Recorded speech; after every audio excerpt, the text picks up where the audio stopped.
So మేము కస్తూరి గారిని first చూసింది భారతీయుడు సినిమాలో, భారతీయుడు 1. ఇప్పుడు మళ్ళీ భారతీయుడు 2 రిలీజ్ అవుతోంది కదా, రిలీజ్ కూడా ఉంది June 15th భారతీయుడు 1 అనేది. ఆ టైంలో ఎవరికైనా యూజువల్గా సినిమా ఇండస్ట్రీలోకి వచ్చినప్పుడు ఫస్ట్ మీరు ఒక మూవీ చేశారు తమిళ్లో, ఆ తర్వాత ఒక బిగ్గెస్ట్ మూవీ అనేది వచ్చింది, శంకర్ గారి దర్శకత్వం, పక్కన కమల్ హాసన్ గారు ఉన్నారు, ఇంతమంది ఉన్నప్పుడు ఇచ్చింది చెల్లి క్యారెక్టర్. ఏమైనా అనిపించింది ఆ టైంలో? లేదు, యాక్చువల్లీ ఫస్ట్ నన్ను ఊర్మిళ క్యారెక్టర్కి ఆడిషన్ చేశారు. అప్పుడు రంగీలా ట్రైలర్ కరెక్ట్గా ఆ టైంలోనే వచ్చింది. ఆ ట్రైలర్ చూసి ఇమ్మీడియట్లీ ఆ రోల్ ఊర్మిళకి చేశారు. తర్వాత ఈ రోల్ చెప్తే ఐ హర్డ్ ద స్టోరీ, నాకు తెలుసు ఇదే కీ క్యారెక్టర్ అనేది తెలుసు. అదర్స్ ఆర్ మోర్ హీరోయిన్స్, దాంట్లో కొంచెం ప్రాప్ లాగా ఉంటారు. స్టోరీ అయితే ఈ చెల్లి క్యారెక్టర్ మీదే వస్తుంది అనేది తెలుసు.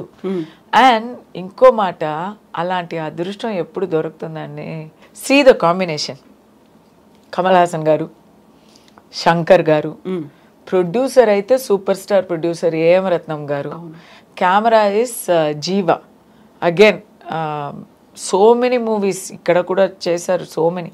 He's not there now, but he was a super star cameraman. AR Rahman peak time Bharateeyudu songs అంటే మరీ ఎవర్ గ్రీన్ కదా. అందరూ ఎడిటింగ్ కానీ ఆర్ట్ కానీ all are giants in the industry. ఎవరెవరెవరు వాళ్ళు ఫీల్డ్లో జయంట్స్, వాళ్ళందరినీ ఒక్కటి చేసి అక్కడ కల్పించి ఒక మూవీ చేశారంటే అది భారతీయుడు. And fantastic character, fantastic express, దానివల్లనే కదా నాకు తెలుగు ఫీల్డే ఓపెన్ అయింది. సో ఇప్పుడు మళ్ళీ రిలీజ్ అనేది అవుతోంది, ఎలా ఉంది ఆ క్యూరియాసిటీ అనేది మీలో? చూస్తారా ఆ రోజు మళ్ళీ? 100%. ఎందుకంటే ఇప్పుడు అది మళ్ళీ సౌండ్ అంతా రీమాస్టర్ చేసి ఉంటారు.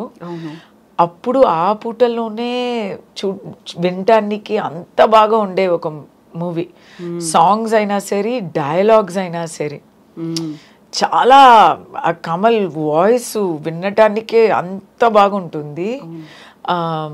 100% I want to see it in theatre in Hyderabad.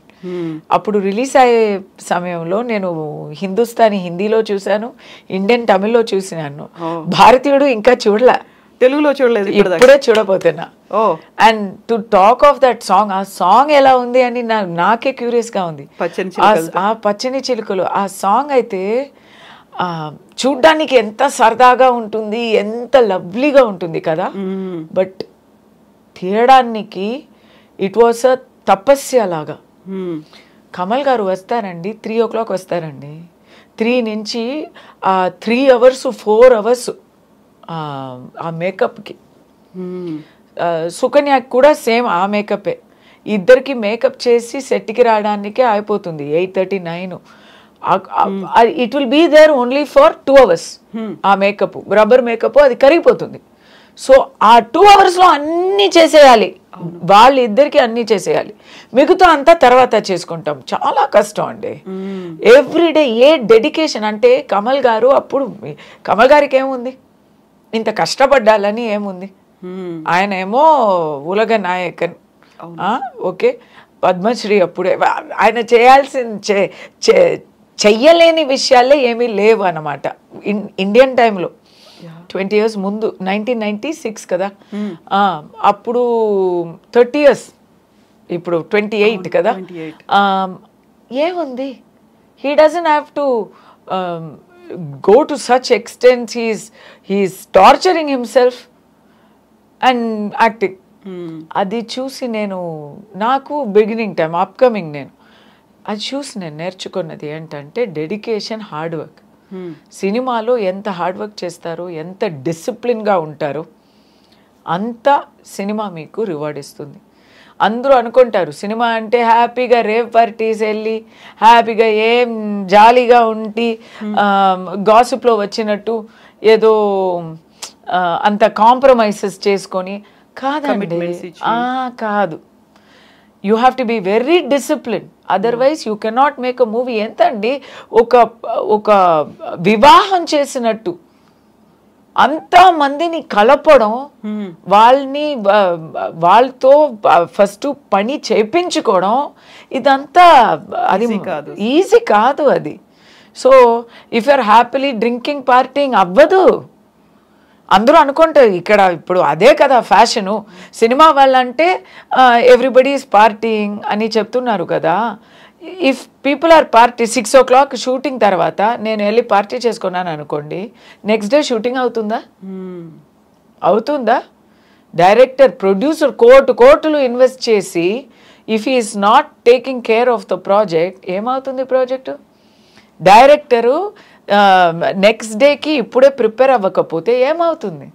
Next day shooting లొకేషన్లో వచ్చి ఓకే ఇప్పుడు ఏం చేద్దాం అని అనుకుంటే ఏమవుతుంది?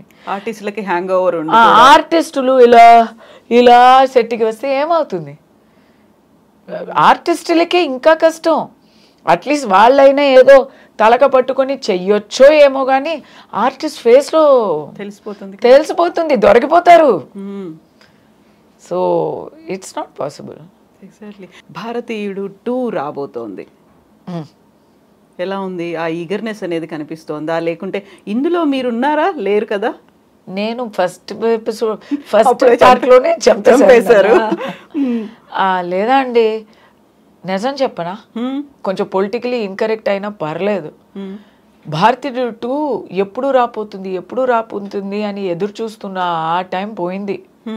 2018లో నేను బిగ్ బాస్కి ఒక 2 weeks వెళ్ళాను తమిళ్లో. అప్పుడు వస్తుంది అన్నారు, ఇంకా రాలా. ఇప్పుడు వస్తుంది పక్కా అంటున్నారు.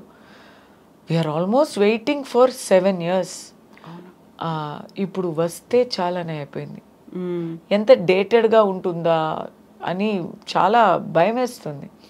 సాంగ్స్ కూడా ఇప్పుడు రిలీజ్ చేశారు. అంత 7 years ఎక్స్పెక్టేషన్ ఉంటే సాంగ్స్ బాగానే ఉన్నాయి, కానీ మాకు ఆ జోష్ రాలేదా కదా? కంపారిజన్ అలా అనిపించింది నాకు. సో ఐఎమ్ లైక్, నాకైతే నేను చాలా ఎక్స్పెక్టేషన్తో వెయిట్ చేస్తున్నాను, కానీ ఒక కార్నర్లో అయితే అబ్బా ఇంత ఎక్స్పెక్టేషన్ ఉంచుకోకూడదో ఏమో అని కూడా భయం ఉంది. మధ్యలో కరోనా ఎఫెక్ట్ కూడా దాని మీద పడింది. అవును, 2 years దానివల్ల దాగిపోయింది. సెట్లో యాక్సిడెంట్ అయ్యి, అవును కదా, క్రేన్ కూలి పడిపోయింది, ప్రాణలోటు అయిపోయింది. అలాంటి విషయాలు పాపం they went through lot. But that's not the way అండి. అబ్బా 7 years ఒక పిక్చర్ తీస్తే మరి see I'm a big fan of Kamal garu, I'm a big fan of Shankar garu. వాళ్ళు మళ్ళీ ఫిల్మ్స్ ఇస్తూ ఉండాలని కోరుకుంటాం, కాంబినేషన్ రిపీట్ అవ్వాలి అని. అది ఒక్క పిక్చర్కే 7 years అంటే ఎట్లా? ఎగ్జాక్ట్లీ.